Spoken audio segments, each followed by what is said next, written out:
a este webinario, cuyo objetivo es presentar la nueva convocatoria que próximamente será publicada sobre incentivación de la consolidación investigadora en una convocatoria de este año, del 2022.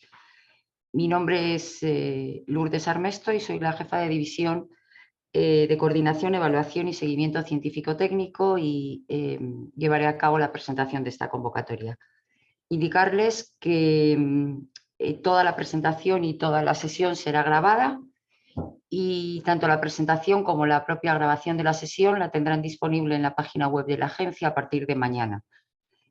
Con lo cual, quienes no hayan podido asistir pues podrán verla a través de esta aplicación. También indicarles que al final de la exposición se contestarán unas preguntas generales que ustedes tendrán que ir haciendo en el chat. Les ruego, por favor, que las preguntas las hagan a través del chat y no a través de cualquier otro de los apartados que tiene la aplicación para poder contestar al mayor número de preguntas posibles. Y como les digo, serán preguntas de carácter general y las de carácter un poco más particular, pues les rogaría que lo hicieran a través de los correos que figuran en la última transparencia de la presentación. No sé si esperar, como veo que está entrando gente, quizás vamos a esperar 2 o 3 minutos para empezar la presentación y así que nadie se pierda la primera parte.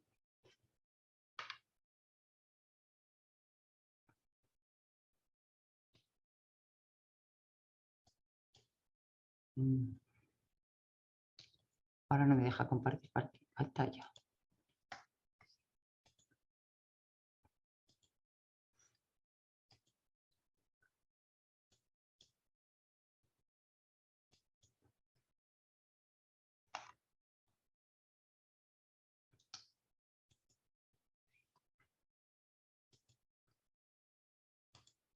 Uy.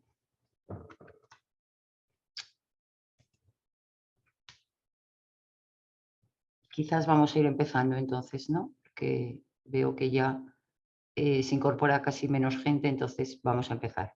Bueno, como les decía, el objetivo de este webinario es presentar la nueva convocatoria de incentivación de la consolidación investigadora 2022, que se publicará próximamente en el Boletín Oficial del Estado y a la cual la idea es comentar las principales características de esta convocatoria,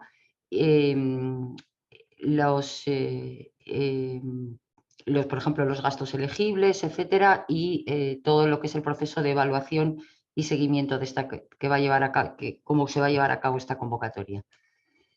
Decirles que esta convocatoria es una iniciativa contemplada en el Plan Estatal de Investigación Científico-Técnica y de Innovación 2021-2027, que fue aprobado por acuerdo del Consejo de Ministros del 15 de junio del 2021. Está incluida dentro del Programa Estatal para desarrollar, atraer y retener talento y, asimismo, también se incluye dentro del componente 17 del Plan de Recuperación, Transformación y Resiliencia, formando parte de lo que se denomina la inversión I4, que se denomina Nueva Carrera Científica. ¿Cuáles son los objetivos de esta convocatoria? Pues los objetivos de esta convocatoria son, por una parte, fomentar la consolidación de la carrera profesional de personas investigadoras, tanto nacionales como extranjeras, para que puedan desarrollar su carrera profesional dentro del Sistema Español de Ciencia y Tecnología y de Innovación. Incentivando la creación de plazas de carácter permanente en las instituciones de adscripción de estas personas. Otro de los objetivos es facilitar el inicio o el afianzamiento de una línea de investigación mediante la financiación de un proyecto de I+D+I. Y por último, también tiene como objetivo facilitar la adecuación y renovación de los espacios y laboratorios y la mejora del equipamiento necesarios para la ejecución de dicho proyecto. Las principales características de la actuación son, por una parte, son actuaciones que se realizan de forma individual, es decir, con un único beneficiario. Se podrán presentar solicitudes a cualquiera de las áreas y subáreas temáticas que tiene la agencia. La duración de la actuación es de 2 años. El presupuesto, en cuanto al presupuesto, la financiación será de acuerdo al presupuesto solicitado, pero en ningún caso podrá ser superior a los 200.000 euros por actuación en costes totales, es decir, costes directos y costes indirectos.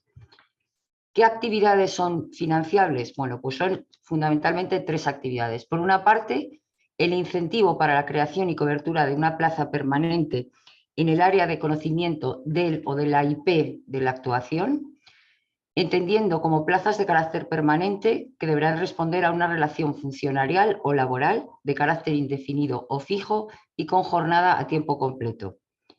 Otra de las actividades será la ejecución de un proyecto propio de I+D+I, liderado por él o la IP de la actuación, de forma que este proyecto deberá aportar elementos novedosos y no ser una mera continuación de la investigación desarrollada por el grupo de acogida.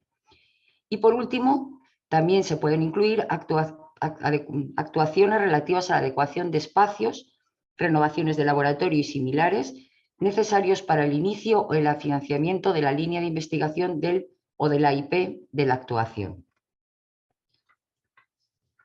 ¿Qué entidades son las entidades beneficiarias? Pues son las entidades habituales de nuestras convocatorias, como son los organismos públicos de investigación, universidades públicas, sus institutos universitarios y las universidades privadas con capacidad de actividad demostrada de I+D+I, entidades e instituciones sanitarias públicas y privadas sin ánimo de lucro, vinculadas o concertadas con el Sistema Nacional de Salud, que desarrollen actividades de I+D+I, institutos de investigación sanitaria acreditados conforme a lo establecido en el Real Decreto 279 del 16, de 24 de junio, centros tecnológicos de ámbito estatal y centros de apoyo a la innovación tecnológica de ámbito estatal que estén inscritos en el registro creado por el Real Decreto 2093 de 2008, otros centros públicos de I+D+I con personalidad jurídica propia que en sus estatutos o en su objeto social o en la normativa que lo regule tengan la I+D+I como actividad principal, y centros privados de I+D+I sin ánimo de lucro y con personalidad jurídica propia que tengan definida en sus estatutos o en su objeto social o en la normativa que lo regule I+D+I como actividad principal, y centros e instituciones integradas en la Comisión Coordinadora de Investigación Agraria INIAC, comunidades autónomas.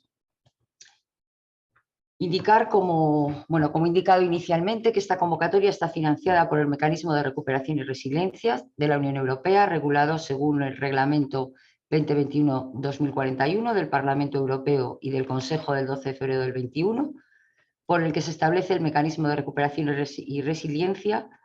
Dicha financiación queda legalmente vinculada a la realización de las actuaciones subvencionadas mediante medidas integradas en este plan de recuperación. El presupuesto de la convocatoria, con una única anualidad, es de 76 millones y en la anualidad del 2022. ¿Cuáles son los componentes principales que forman parte de este proyecto, de esta actuación? Pues el componente principal es el investigador o investigadora principal.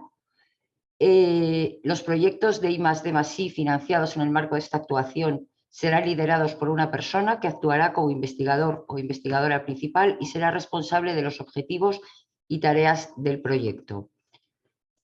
Recuerdo que en este tipo de actuaciones no existe ni grupo de investigación ni grupo de trabajo como suele ser habitual en las convocatorias habituales de proyectos. ¿Cuáles son los requisitos que debe de cumplir él o la investigadora principal? Pues en cuanto a titulación, debe de tener el grado de doctor o doctora.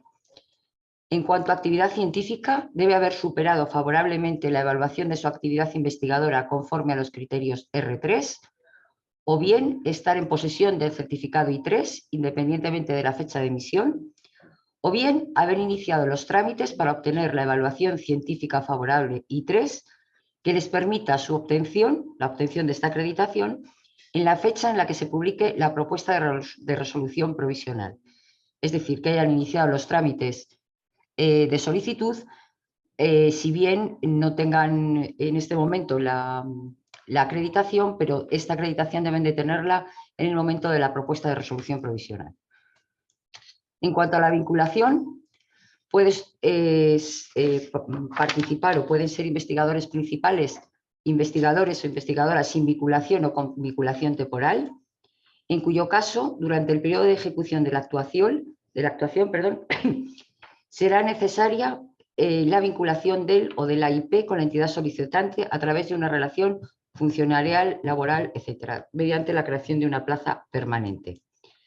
También puede suceder que en el momento de la solicitud tengan una vinculación permanente con la entidad solicitante, de forma que la fecha efectiva de incorporación al puesto mediante nombramiento o contrato deberá ser posterior al 22 de diciembre del 21 y no podrá haber disfrutado anteriormente de otro puesto permanente en alguna entidad de las recogidas en el artículo 5 de la convocatoria. Por tanto, pueden ser investigadores principales, tanto si tienen vinculación, con vinculación temporal o con vinculación permanente siempre que ésta sea posterior al 22 de diciembre del 21. En cuanto al régimen de participación y de compatibilidad, únicamente se podrá figurar como investigador principal o investigadora principal en una única solicitud de esta convocatoria. Por otra parte, no habrá incompatibilidades con la participación en proyectos que hayan obtenido financiación en convocatorias de proyectos de los planes estatales de investigación científica y técnica y de innovación, ni tampoco de proyectos del programa Marco o de programa Marco como Horizonte 2020, Horizonte Europa o iniciativas de programación conjunta.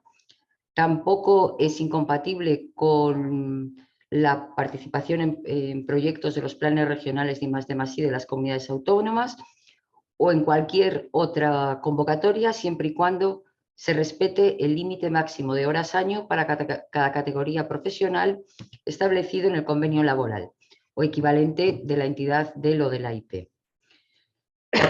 Perdón. En el caso de investigadores o investigadoras que hayan sido contratados al amparo de una ayuda del programa Ramón y Cajal, será incompatible su participación como investigador principal en esta convocatoria si la entidad beneficiaria de dicha ayuda hubiese percibido ya la dotación para la creación de puesto de trabajo de carácter permanente concedida dentro del programa de Ramón y Cajal.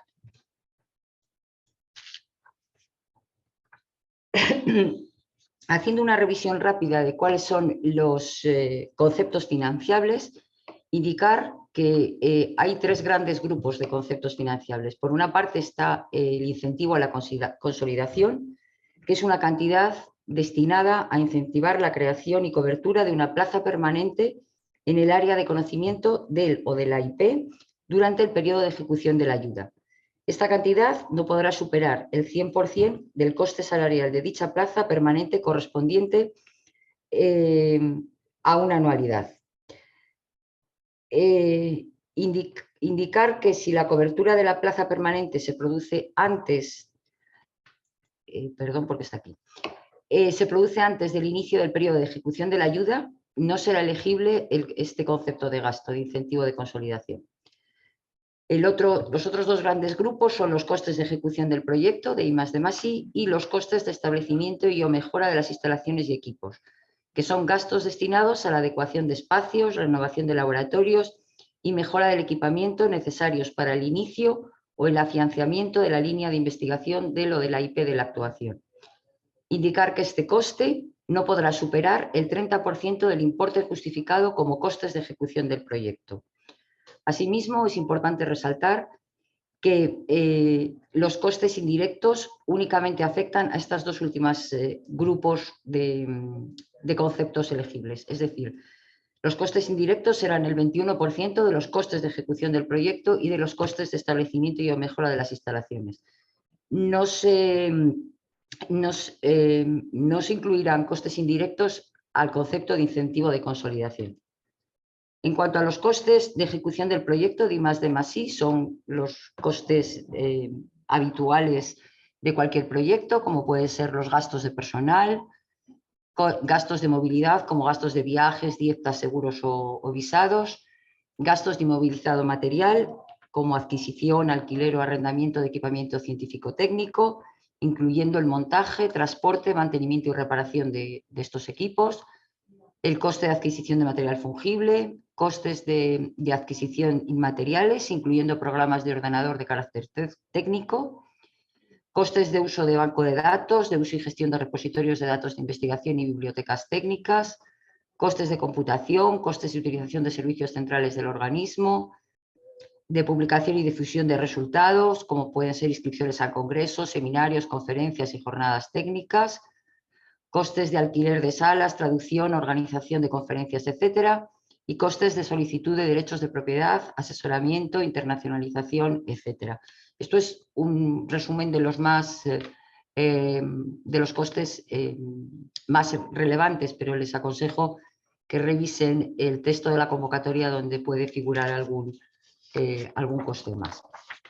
Indicar que no son gastos elegibles los gastos de contratación del o de la investigadora principal, las becas de formación, los gastos derivados de contratos que estén subvencionados por convocatorias del programa estatal para desarrollar, atraer y retener talento o programas similares, o bien por otras convocatorias que estén cofinanciadas con fondos FEDER o de Fondo Social Europeo, gastos de personal realizados con anterioridad a la fecha del inicio de la actuación.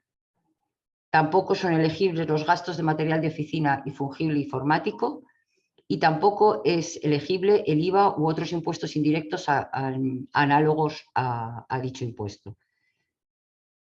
Tampoco son gastos elegibles cualquier otro gasto que no corresponda de manera indubitada a la naturaleza de las actividades que se financian o que no resulte estrictamente necesario para la consecución de los objetivos descritos en la memoria de la actuación. ¿Cuál es el contenido y la documentación que se debe de presentar en la solicitud?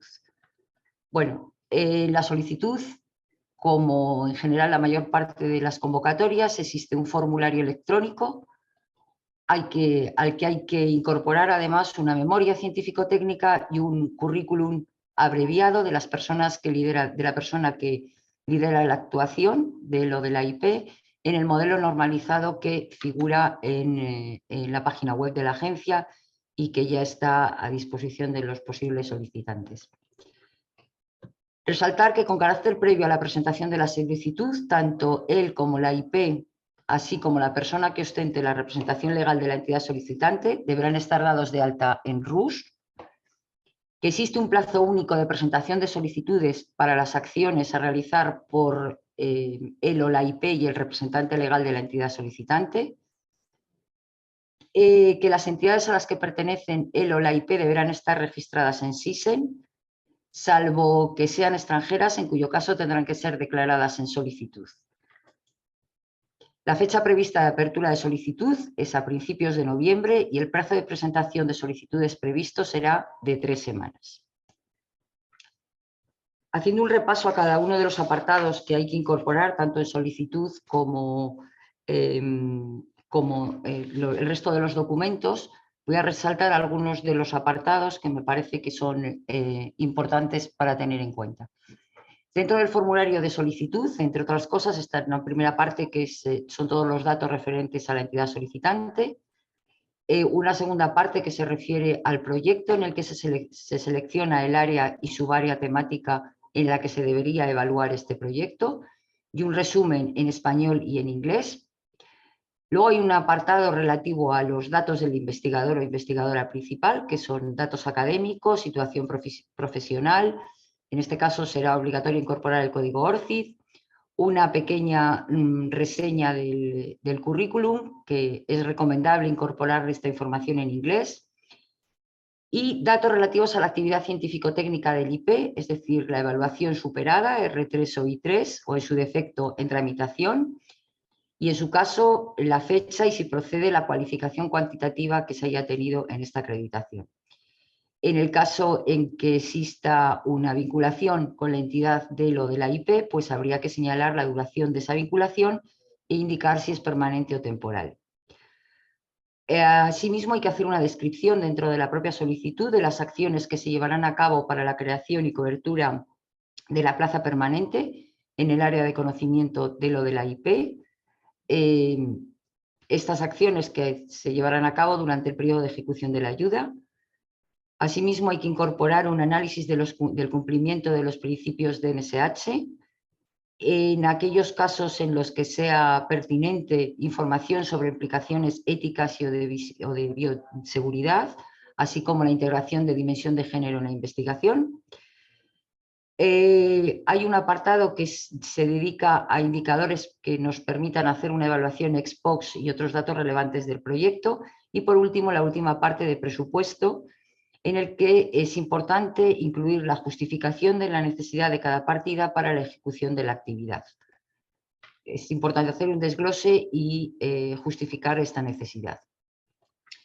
En cuanto a los principios de NSH, voy a indicar que no se puede financiar ninguna actuación que no cumpla estos principios. Estos principios se encuentran previstos en el Reglamento del Mecanismo de Recuperación y Resiliencia y en el Reglamento 2020-852 del Parlamento Europeo, y que fija este reglamento, junto con el reglamento de taxonomía, fija los objetivos medioambientales sobre los que debe evaluarse la posibilidad de causa de daños significativos. Para llevar a cabo esta evaluación y este análisis existe una guía especificada por la Comisión Europea y que se puede encontrar en la página web tanto de la agencia como del propio ministerio. Los objetivos medioambientales identificados en el reglamento de taxonomía son estos 6 objetivos: mitigación del cambio climático, adaptación al cambio climático, uso sostenible y protección de los recursos hídricos y marinos, transición hacia una economía circular, prevención y control de la contaminación, protección y recuperación de la biodiversidad y de los ecosistemas. Y como indico, los beneficiarios lo que deben de incorporar en su solicitud es un autoanálisis de que su propuesta cumple estos objetivos medioambientales y que se hace de acuerdo con la guía técnica de aplicación del DNSH, que voy a explicar un poquito cómo hay que hacerlo en la solicitud. En la solicitud hay 2 tablas. En una primera tabla lo que se solicita es contestar a la pregunta de si el proyecto no tiene impacto o tiene un impacto insignificante sobre cada uno de los objetivos. Si la contestación es sí, es decir, que no tiene impacto, entonces se lleva a cabo una evaluación simplificada. Si existe algún tipo de impacto, entonces la contestación en la tabla 1 será no, y en este caso habrá que completar la tabla 2 que aparece en la solicitud, en la que se contestará para cada uno de los 6 objetivos medioambientales si el proyecto tiene una contribución del 100% o contribuye sustancialmente al objetivo. Y en este caso, pues si es no, se hace una evaluación sustantiva, y si es sí, se hace una evaluación simplificada. Partiendo de los datos que ustedes incorporen en esta tabla, en la agencia se hará una evaluación específica de esta parte con el fin de comprobar que todas las actuaciones cumplen los principios del DNSH y pueden ser financiables, o en caso contrario, pues directamente la solicitud quedaría excluida. Bueno, pues como he dicho antes, las propuestas que no cumplan este principio de DNSH serán directamente excluidas y no pasarán al proceso de evaluación, a la etapa de evaluación. Uno de los documentos que hay que incorporar es la memoria científico-técnica, cuyo formato ya tienen disponible en la página web de la agencia. Esta memoria debe tener una extensión máxima de 10 páginas. La convocatoria recomienda que se haga, bueno, pues con un tamaño mínimo de letra de 11 puntos. La memoria se podrá presentar tanto en inglés como en castellano. Y sí que quiero resaltar que si el contenido de la investigación propuesta se contempla algún aspecto que requiera considerar una perspectiva de sexo o género, bien por su temática, por su metodología, por los resultados o aplicaciones, esta debe desarrollarse en los distintos apartados de la memoria científico-técnica.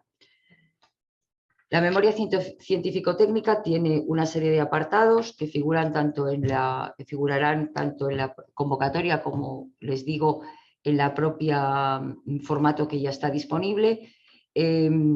Estos distintos apartados se han llevado a cabo teniendo en cuenta cuáles son los criterios de evaluación, con el fin de que en la memoria figuren toda la información necesaria para que la evaluación se haga de forma correcta.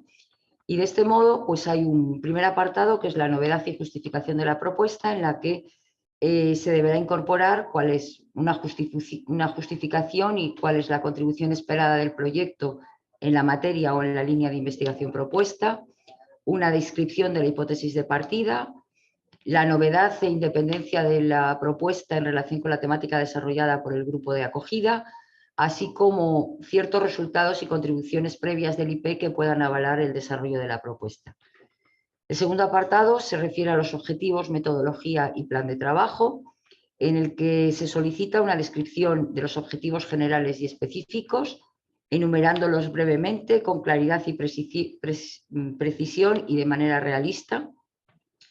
Una descripción de la metodología propuesta en relación con los objetivos, destacando aquellas etapas que puedan resultar críticas y cuyo resultado puede afectar a la viabilidad del plan de trabajo previsto, y en este caso, pues una descripción de un plan de contingencia para resolver esas posibles dificultades, una breve descripción de los medios materiales y humanos, así como de infraestructura y equipamientos a disposición del proyecto que permitan abordar la metodología propuesta, y un cronograma claro y preciso de las fases e hitos previstos en relación con los objetivos planteados en la propuesta.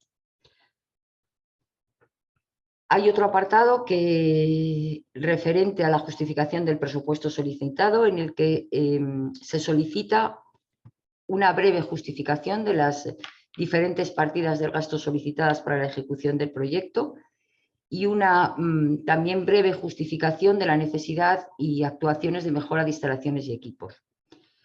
Y el siguiente apartado se refiere al impacto esperado de los resultados, en el que se solicita una descripción del impacto de estos resultados en la generación de conocimiento científico-técnico en el área del proyecto, una descripción del impacto social y económico de las actividades previstas, una descripción del impacto esperado de la consolidación de la investigadora principal y de la actividad a desarrollar por el mismo en el fortalecimiento y o diversificación de las líneas de investigación de la institución, un plan de comunicación científica e internacionalización de los resultados.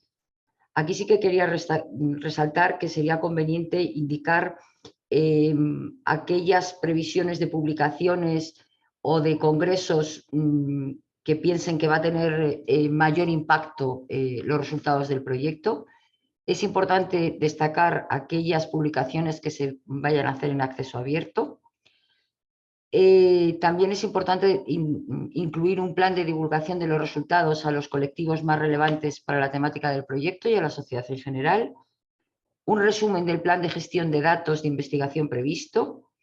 Una descripción del plan de transferencia y valorización de los resultados y una descripción de los beneficios de la inclusión de la dimensión de género en el contenido de la investigación. Estos dos últimos apartados en el caso en que sean necesarios en función de la tipología del proyecto.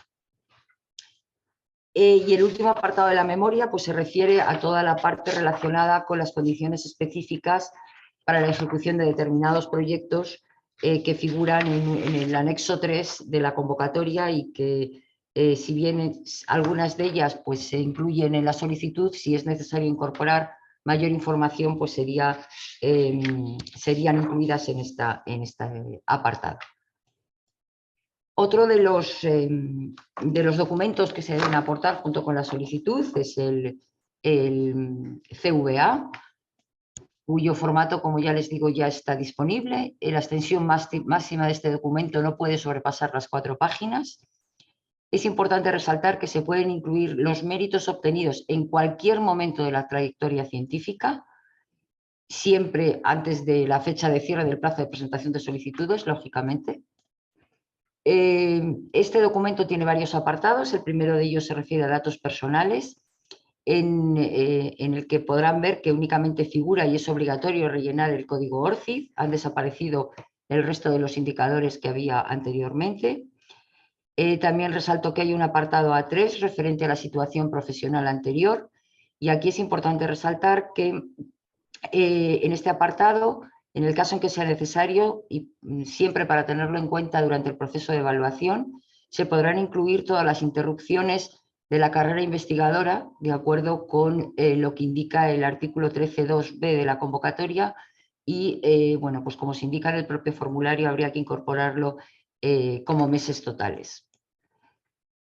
Luego hay un apartado B, que es un resumen del currículum, en el que se debe incorporar las aportaciones científicas explicando la relevancia y la contribución a la generación del conocimiento, la generación de ideas, hipótesis y resultados, y cómo se han comunicado, la financiación obtenida, las capacidades científico-técnicas adquiridas, responsabilidades científicas ejercidas, colaboraciones internacionales y de liderazgo, las aportaciones a la sociedad como actividades de desarrollo tecnológico y de innovación, actividades de divulgación, colaboración con la industria, etcétera, aportaciones a la formación de jóvenes investigadores y cómo ha contribuido el desarrollo de la carrera de estas personas, a la constitución de equipos de investigación, creación de empresas, etcétera. Como ven, en el formulario han desaparecido todos los índices bibliométricos, puesto que, como saben, la agencia firmó ya el año pasado la adhesión a DORA y, por tanto, no se tienen en cuenta en la evaluación esos índices bibliométricos, o se tienen en cuenta muy poco. Hay otro último apartado, que es un listado de aportaciones más relevantes. Es importante resaltar que se deberían incorporar del orden de 10 aportaciones para los distintos apartados, como mucho, y como indico, no son las de los 10 últimos años, sino que son las 10 aportaciones que el investigador considere más relevantes para, en su carrera, y referentes tanto a publicaciones en libros y revistas, congresos, proyectos o líneas de investigación en los que ha participado, participación en actividades de transferencia de tecnología, conocimiento y explotación de resultados, etc. ¿Cuáles son los criterios de evaluación para esta convocatoria? Los criterios de evaluación, de acuerdo como se indicará en el anexo correspondiente de la convocatoria y como ya están publicadas en la orden de bases, son dos criterios fundamentalmente. El primero de ellos se refiere a la novedad, calidad y viabilidad de la actuación, en la que se valorará tanto la novedad y calidad como la viabilidad y el presupuesto. Y el impacto, aquí hay una cosa mal, es el impacto de los resultados. Y otro de los criterios de evaluación es la trayectoria científico-técnica del o de la IP. Resaltar que el primero de los criterios tiene una valoración entre 0 y 60 y tiene un umbral de 45, de forma que aquellas solicitudes que no superen este umbral de 45 no podrán ser financiadas. ¿Cómo se hace la evaluación en la agencia? Bueno, ¿y cómo se va a hacer la evaluación de esta convocatoria? Primero, indicar que la evaluación de esta convocatoria, al igual que el resto de las convocatorias de la agencia, hay un papel, la comunidad científica juega un papel fundamental. Y en este sentido, en la agencia existe un comité científico-técnico cuya función es asesorar sobre procedimientos de evaluación y sobre la selección y nombramiento de colaboradores. Proponen presidentes y elaboran informes de asesoría. Hay un grupo de paneles científico-técnicos por área. Como saben, la agencia tiene 19 áreas, que son los colaboradores de la agencia, cuyo papel es gestionar la evaluación científico-técnica, realizar el seguimiento de las actividades financiadas y analizar los resultados y elaboran recomendaciones sobre el proceso. Y por último están los que denominamos evaluadores externos, que participan en las comisiones técnicas y en las evaluaciones por pares. Cada uno de estos grupos son investigadores en las distintas áreas temáticas de reconocido prestigio nacional e internacional. ¿Cómo vamos a hacer el proceso de evaluación? El proceso de evaluación se hará por pares, como la mayor parte de todos los procesos de evaluación que hace la agencia. Se solicitarán como mínimo 2 informes de evaluación a 2 expertos, 2 informes de evaluación que serán utilizados como documentos de trabajo en las comisiones técnicas que estarán formadas por esos expertos que harán esos informes de evaluación. ¿Cuáles son las funciones de las comisiones técnicas que se llevarán a cabo en función de las áreas y las subáreas temáticas? Pues por una parte, contextualizar las valoraciones individuales en el conjunto de las solicitudes presentadas, adoptar por consenso una nota final y para cada uno de los criterios de evaluación, y llevarán a cabo un informe individual justificado con la valoración final de cada una de las propuestas. En este sentido, es importante la selección que se haga en la solicitud tanto del área como de la subárea temática, puesto que será en esa área o subárea temática en la que se lleve a cabo la evaluación de la propuesta. Asimismo, existe una comisión de selección, finalmente, donde se valoran y se seleccionan todas las propuestas presentadas, independientemente del área y su área temática, cuya función es sancionar los resultados de las comisiones técnicas, teniendo como finalidad pues, la obtención de un listado priorizado de las ayudas financiadas, con la financiación propuesta para cada una de ellas, y una relación de las ayudas que se consideran no financiables. Una vez la solicitud bueno, pues haya sido financiada, haya sido aprobada, quería resaltar algunas de los aspectos referentes al seguimiento científico-técnico y económico. Concretamente, en cuanto al seguimiento científico-técnico y referente a aquellas modificaciones que se puedan hacer, se puedan llevar a cabo una vez se haya propuesto la resolución de concesión, indicar que cualquiera de estos cambios en el contenido de la resolución debe cumplir que se ha solicitado al menos 2 meses antes de que finalice el plazo de ejecución de la actuación y que sea autorizado expresamente por el órgano concedente, que el cambio no afecte a los objetivos perseguidos con la ayuda, a sus aspectos fundamentales o que hayan sido determinantes para la concesión de la ayuda, a la determinación de la entidad beneficiaria y que no dañe derechos de terceros. Y cuando se refiere a determinantes para la concesión de la ayuda hay que tener en cuenta que hayan sido determinantes en el proceso de evaluación, que las modificaciones obedezcan a causas sobrevenidas y que no pudieron preverse en el momento de la solicitud. Y en este sentido, en estas actuaciones, se podrán autorizar cambios de entidad beneficiaria solo en el caso en que estos cambios estén relacionados con la fusión, absorción y escisión de entidades o cuando concurran circunstancias muy excepcionales e imprevisibles, y se podrá autorizar la prórroga de ampliación de ejecución de las actividades de I+D+I objeto de la ayuda, pero siempre hay que tener en cuenta que en ningún caso esta actuación podrá finalizar después del 31 de diciembre del 25, por lo cual no se podrán conceder prórrogas con fecha cuya finalización sea posterior a esta fecha. No se podrán autorizar cambios de la persona que actúa como investigador o investigadora principal. No se podrán realizar trasvases entre las 3 categorías de gasto, es decir, incentivo a la consolidación, gastos de ejecución del proyecto y gastos de establecimiento y o mejora de instalaciones y equipos. Y no se podrán realizar trasvases entre los conceptos de costes directos y costes indirectos. En cuanto a la justificación técnica, se solicitará un informe científico-técnico final, normalmente después de la fecha 2 meses después de la fecha de finalización de la actuación, y este informe deberá contener pues, el desarrollo de las actividades, cumplimiento de objetivos de la actuación, en el caso en que sea necesario la dimensión de género en la investigación y análisis de la integración de género y de las actuaciones para promover la igualdad de género en la ejecución del proyecto, una descripción de los principales gastos realizados en cada uno de los apartados del presupuesto ejecutado, así como cualquier cambio que se haya producido de estos gastos,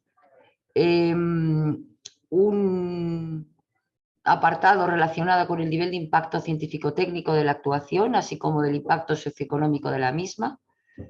Será necesario la cumplimentación de los formularios de los indicadores para poder llevar a cabo una evaluación ex post del proyecto, y también se solicitará la documentación acreditativa y las características de la plaza permanente creada en el área del conocimiento del o de la IP, así como la fecha de la cobertura de la misma y los datos de la persona que la ha cubierto. En cuanto al informe económico final, indicar que como en ocasiones anteriores, como en cualquier actuación de las nuestras, Los gastos deben de estar vinculados directamente a la actuación. Se solicitará una justificación económica que se realizará mediante la modalidad de cuenta justificativa y que deberá contener una memoria de la actuación justificativa del cumplimiento de las condiciones de la concesión, de la ayuda, fecha de cobertura y características de la plaza permanente creada. Una memoria económica abreviada que contendrá pues, un estado representativo de los gastos incurridos de la realización de la actividad subvencionada, debidamente agrupados, y que se acompañará de las fichas justificativas normalizadas y certificación de los gastos y pagos realizados cuando el importe sea igual o superior a 3.000 euros, la documentación justificativa de los procedimientos de contratación específica especificada en las instrucciones de justificación, documentación descriptiva de viajes y dietas, certificado de la persona que ostenta la representación legal de la entidad beneficiaria, donde especifique otros ingresos, acreditación del cumplimiento de las normas de publicidad en materia de subvenciones exigidas, contratos laborales del personal que impute la contratación con cargo a un proyecto y el informe del auditor. Como les he comentado al principio, bueno, muchísimas gracias por su atención, espero que haya sido útil la presentación y como les había comentado, pues ahora intentaremos contestar a las preguntas de carácter general que hayan sido formuladas en el chat. Y para preguntas de interés particular, pues les he puesto 4 correos electrónicos, 4 direcciones de correo electrónico, referentes tanto a temas de preguntas generales de solicitud como preguntas generales de evaluación, como ya posteriormente a las preguntas sobre ejecución y seguimiento científico-técnico y sobre ejecución y seguimiento económico. Y bueno, pasamos a las preguntas. Hola, buenas tardes. A ver, hay muchísimas preguntas, muchas de ellas se han ido respondiendo a lo largo de la presentación, pero bueno, voy a repetir algunas por si acaso no ha quedado claro, pero pienso que la mayoría de ellas, volviendo a ver la presentación y volviendo a escucharse, están resueltas, pero bueno, voy a decir las que se han repetido más. Con el tema de I3 hay bastantes preguntas, sobre todo como lo de pedir si todavía no está resuelta, cuándo va a salir la próxima, qué diferencia hay entre I3 y R3 y qué pasa. ¿Qué pasaría si la I3 que consigues es negativa? ¿Te excluyen entonces de la solicitud? A ver, la convocatoria indica claramente que es necesario tener la acreditación I3 favorable.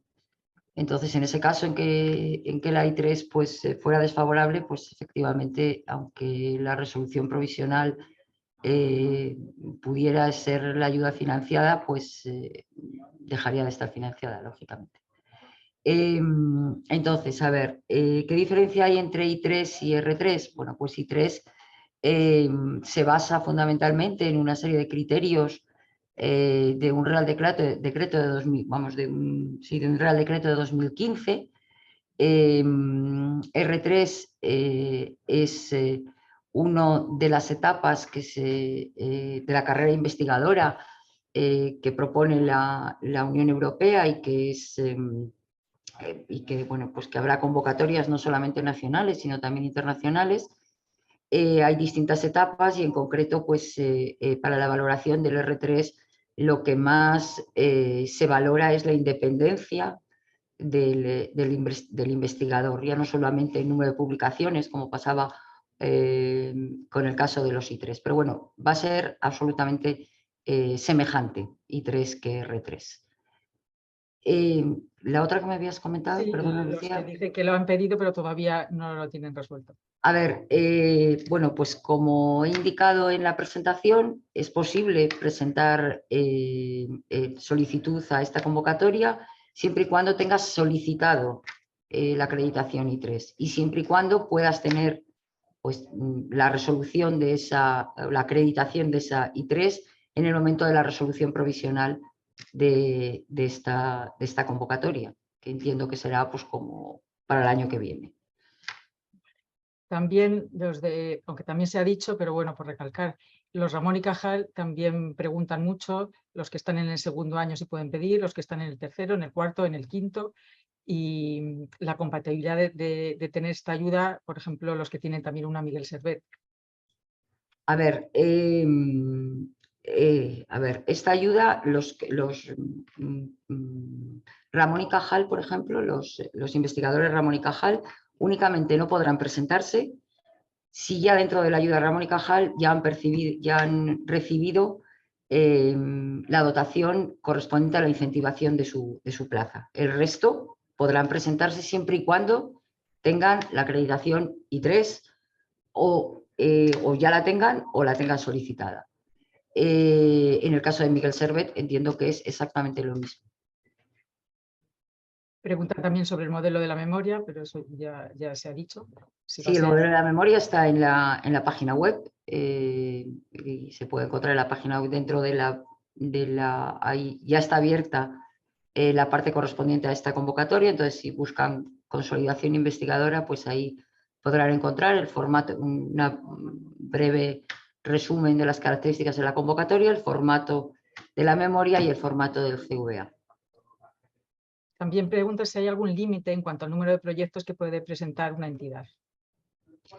En principio, la entidad no. Lo que la convocatoria indica es un límite en cuanto al investigador o investigadora principal, que solo puede presentar una única solicitud.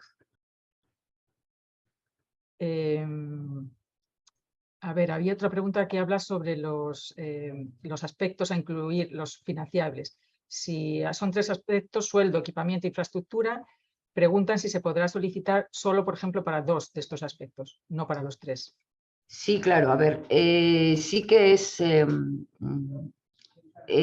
necesario solicitar al menos, excepto en los casos en los que no es elegible, que son los casos en los que, como he dicho, que tengan ya vinculación y que ya hayan recibido la dotación para la incorporación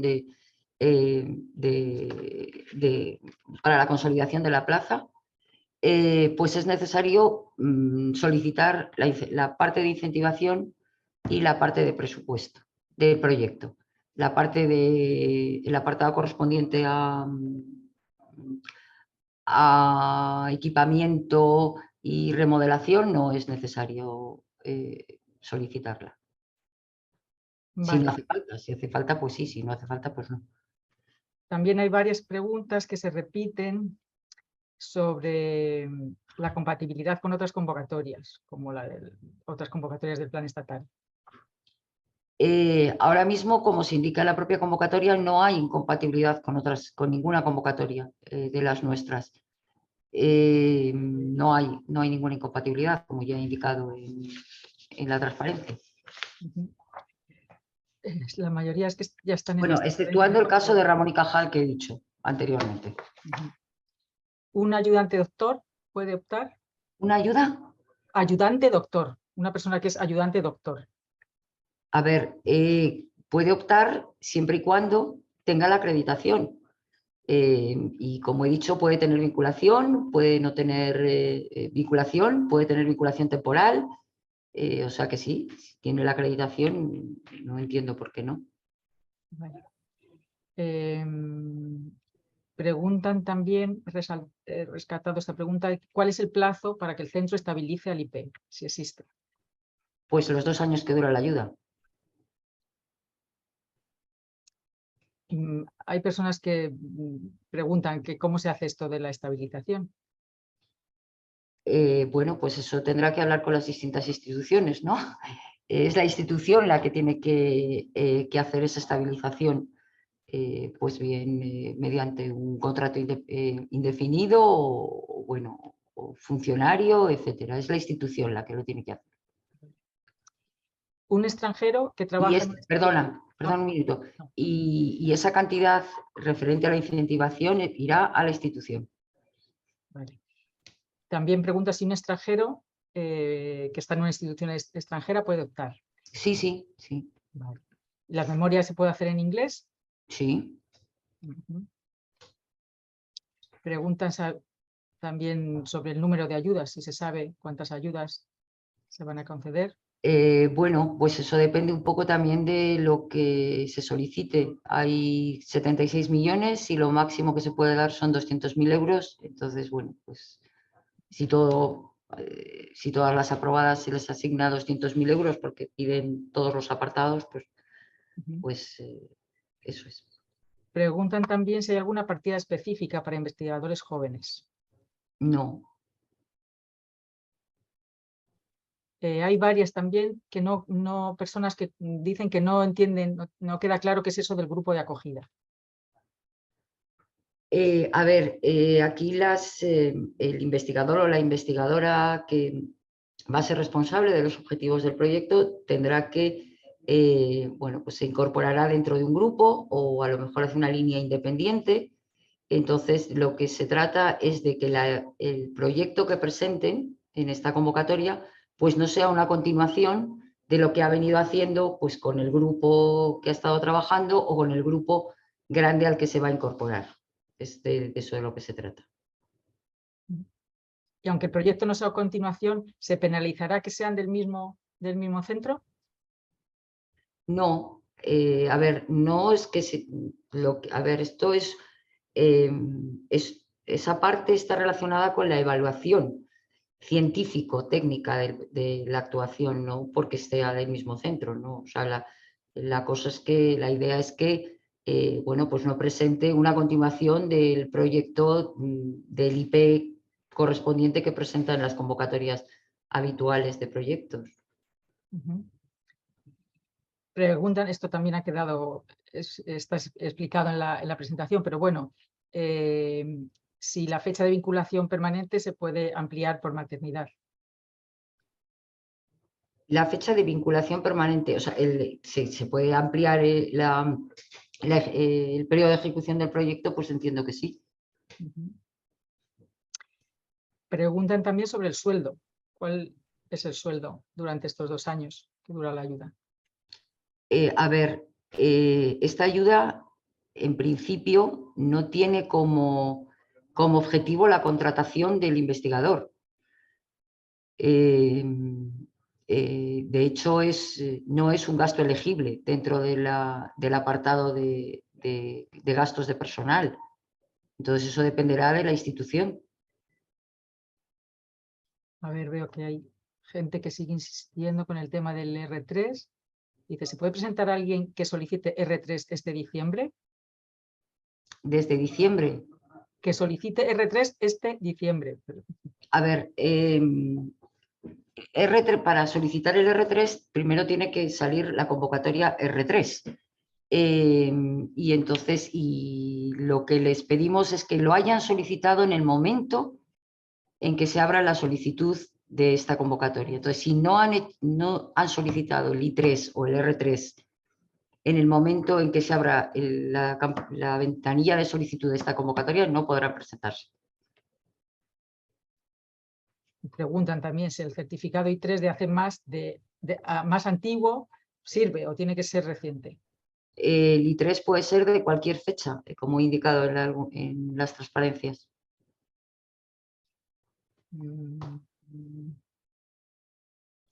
A ver, repiten otra vez. Son ya preguntas. La verdad es que todas las que veo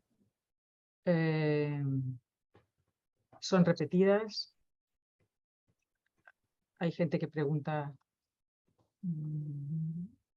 se vuelven a repetir las mismas. Yo la verdad es que creo que las básicas ya están respondidas. Preguntan otra vez. Creo que hay confusión sobre la convocatoria R3. La gente no tiene claro, por lo que estoy viendo. A ver, la acreditación R3 es algo nuevo que figura en la nueva ley de la ciencia y que, bueno, pues que será independiente, vamos, que sustituirá a la convocatoria I3 que publicaba la Secretaría General de Universidades y que a partir de ahora será gestionada directamente por la agencia, el R3, según indica la propia ley de la ciencia.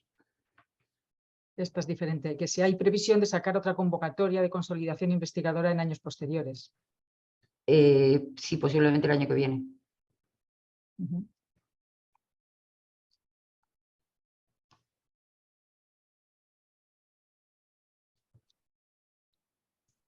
¿Los investigadores Beatriz Galindo se pueden presentar a esta convocatoria? A ver, se puede presentar cualquier investigador que tenga la acreditación I3 o que la haya solicitado. Es verdad que en la propia convocatoria de acreditación I3 pues hay especificado qué personas y qué programas se pueden presentar a esa convocatoria. O se han podido presentar, mejor dicho, a esa convocatoria. Yo veo ya preguntas muy repetidas y que se pueden contestar fácil si la persona que la pregunta se ve nuevamente la presentación o vamos, se ve el vídeo o consulta la presentación. De momento no veo más preguntas diferentes. Estaba leyendo una, ahí, así según pasaba, que no sé si ha quedado claro. A ver, es necesario solicitar la parte de incentivación y la parte del proyecto, ¿vale? Excepto en aquellos casos en los que no es elegible la parte de incentivación. Pero eso es obligatorio solicitarlo. Lo que es quizás una actividad opcional es la de adecuación bueno, pues de laboratorios, etcétera. ¿Vale? Porque estaba leyendo una aquí que dicen, bueno, pues yo solicito la parte del proyecto. No puedes solicitar solo la parte del proyecto. ¿Qué ocurrirá en caso de que no se formalice la estabilización? Pues en ese caso pues será necesario pues devolver pues parte de la ayuda. ¿Debe comenzar el proyecto antes de la resolución o puede comenzar posterior a esta? Yo entiendo que, bueno, pues que posterior a la resolución o durante o unos días antes de la resolución. Dicen, bueno, esto ya creo que lo has respondido. Si eres Ramón y Cajal de segundo año y consigues este tipo de ayuda, ¿se invalida la ayuda de estabilización asociada a Ramón y Cajal? Sí, claro.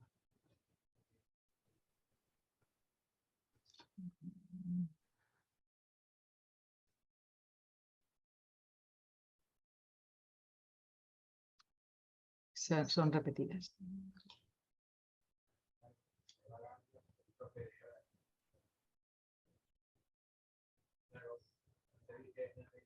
Son repetidas. La María Zambrano ya los hemos comentado, ¿no? Sí. Pueden presentar. Si solo va a haber convocatoria 2 años, bueno. A ver, estamos pensando en el año que viene, no sabemos más adelante. Es posible que también. La resolución, ¿cuándo más o menos será? Pues no puedo dar fechas ahora mismo.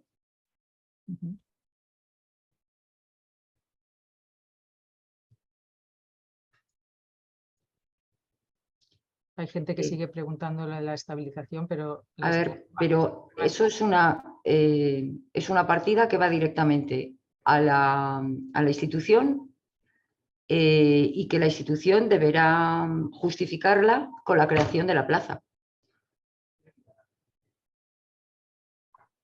Dicen, ¿el sueldo del investigador lo paga la universidad? Sí, claro. A ver, el contrato del investigador no se puede justificar con cargo a esta actuación. El contrato del investigador principal.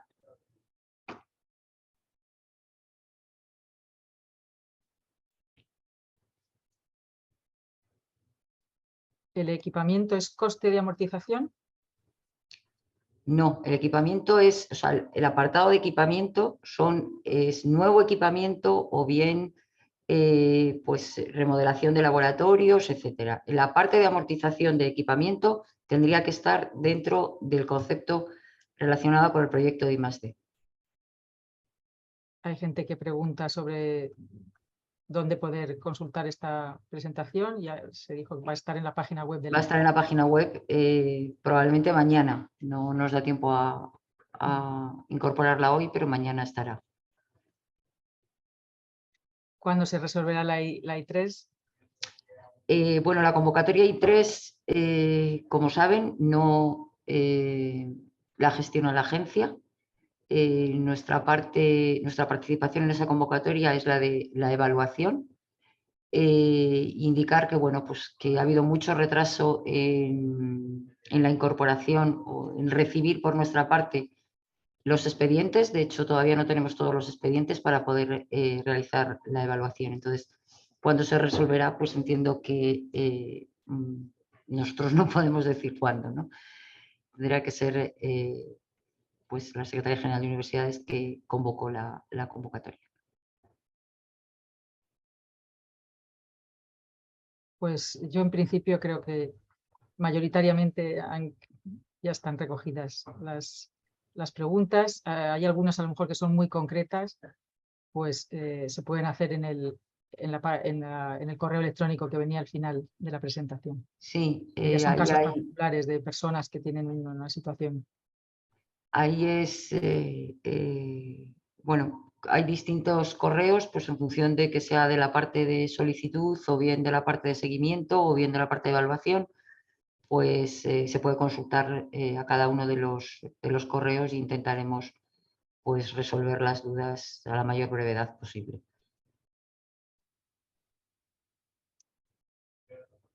Pues por mi parte, yo creo que siguen entrando preguntas. Nada, en principio ya estarían todas. Bueno, pues muchísimas gracias. Espero que haya sido útil el webinario, que se hayan aclarado pues algunas de las dudas y las más, bueno, las que son menos generales, pues como decía mi compañera Lucía, pues quizás se manden las correspondientes preguntas a cada uno de los correos e intentaremos resolverlas lo antes posible. Y bueno, pues les deseo toda la suerte del mundo en esta nueva convocatoria. Muchísimas gracias.